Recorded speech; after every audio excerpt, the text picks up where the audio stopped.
So I think it's one of the challenges that Ajaokuta is facing. Because if you concession Ajaokuta today, which I think that's the only way we can find solution to all of this, we either concession it or we shut it down completely. Which I don't think we should consider. One of the major challenges is facing now because of multiple political interests. When we begin to do party in government, yes, this person have supported me, this person, just like what we are seeing now, either it's village boys or city boys doing one or two tweets. You see them rolling out cars that want millions of naira, if not almost billions.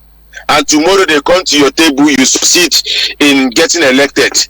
It looks as if morally you are indebted to them. So whatever you give them and they begin to mismanage it or misbehave, you will struggle to call them to question.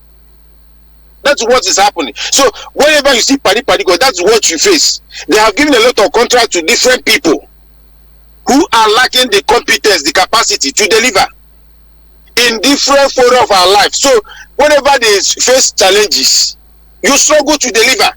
And when you struggle to deliver, it will come back to the table. They start doing dilly-dally to manage the situation so that they will leave the office and another person will continue to inherit the challenges. So if you concession Ajaokuta today, many people will go to court, including foreign firms, whether it's China or Russia or what have you. So that is the wickedness we have found ourselves.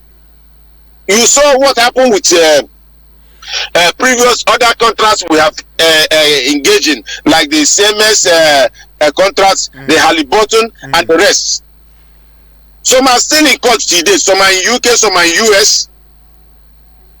Some we have gotten favorable judgments. Some have gotten judgments against us, and some are still in court. And we're still adding more. So I guess these are part of the challenges we are facing. If only we can have a very sincere people, leading us at the National Assembly, they can restructure these things. If we restructure it using constitution, it will reduce legal challenges. But whenever you see them, you ask for them to restructure, they will begin to, put, flexible clauses that will enable them to, find their way back to make the country dry. And these are some of the genesis things that cause a legal dispute. Right, but so I think we either privatize it, or through privatization, or go into PPP, or even lease it for at least 30 years to people that can really run it, or we shut it down. We can't continue to, find excuses for failure, or continue to fund failure. Yeah, it doesn't help anybody. Let me give you some of the stakeholders who have added their voice in this. We have seen Senator Ahmed Badao, Kogi West, Kogi State, Chair Senate Committee on Steel Development. Now, here is a statement. It says the government must stop treating Ajaokuta as a cash cow for salaries and focus on real rehabilitation. This was drawn from Punch, January 2025. In fact, it is emphasizing the need for a shift from payroll to production. Now, we also saw Olamilekan, who's the Minister of Steel Development now.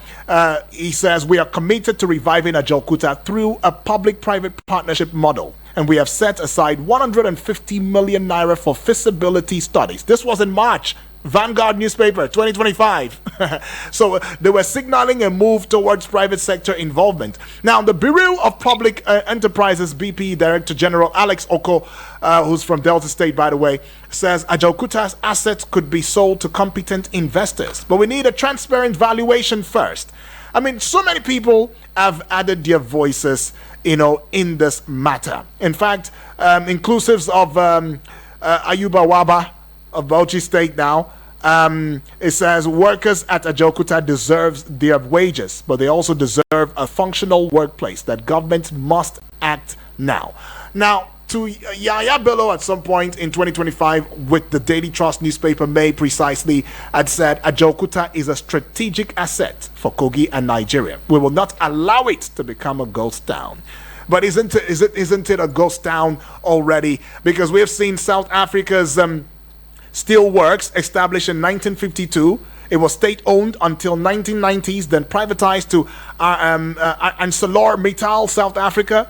I mean, the transition in itself involved a clear asset valuation, employee share ownership scheme, government-backed debt restructuring. I mean, today it's producing over 5 million tons annually, and it's contributing 1.5% to the GDP. Nigeria is not learning from South Africa. It doesn't seem like we are learning. And even that South Africa you are talking about, they don't have, budgeting from the federal government or their government. They generate what they do, they run it, they concession it. So it's not a situation whereby you begin to bring budgetary allocation. No, that is not the case. They run it just like you see Dangote running his own refineries. But comrade, do you think we have the capacity to indeed even export steel? Export it. Oh yes. Countries? Oh yes.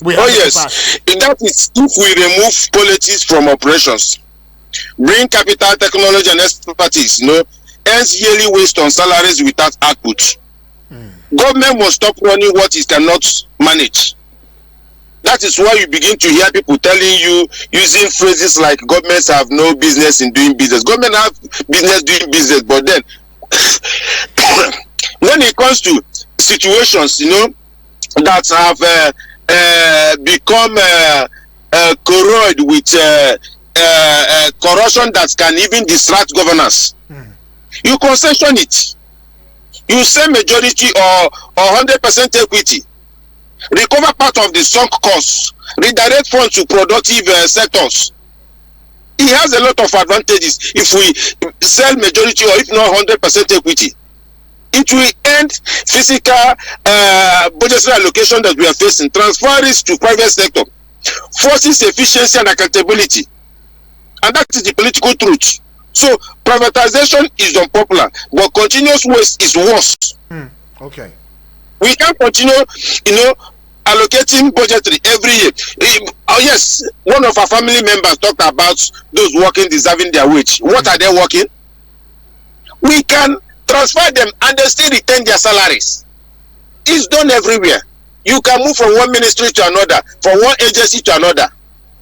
You move them. We have a lot of places where they can work, function very, very well.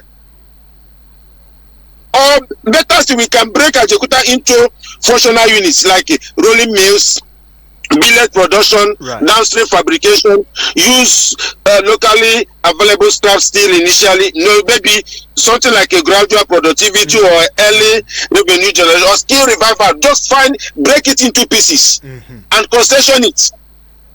If maybe outrightly giving out the 100% equity will be very, very difficult, we break it. Okay. That will stop budget funding.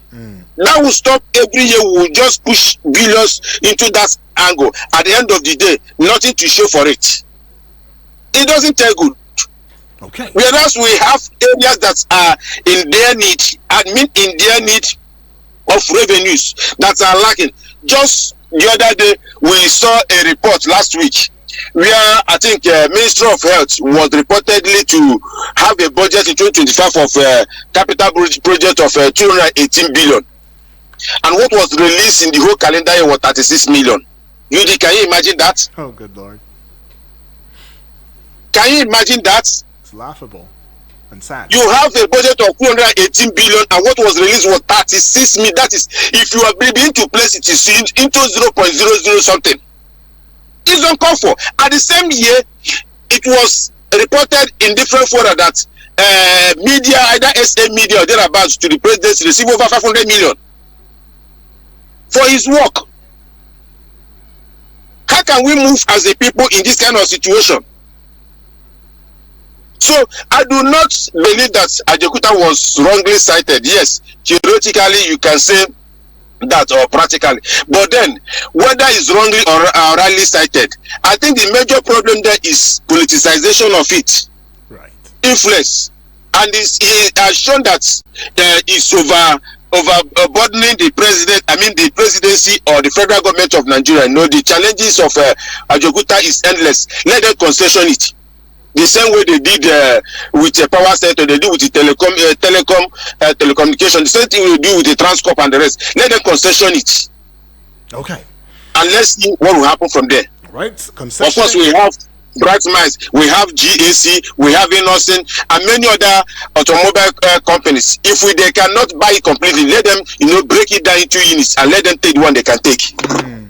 All right, comrade, can't go any further, but thank you, far too kind. We cannot even exhaust this conversation because it's still, I don't know.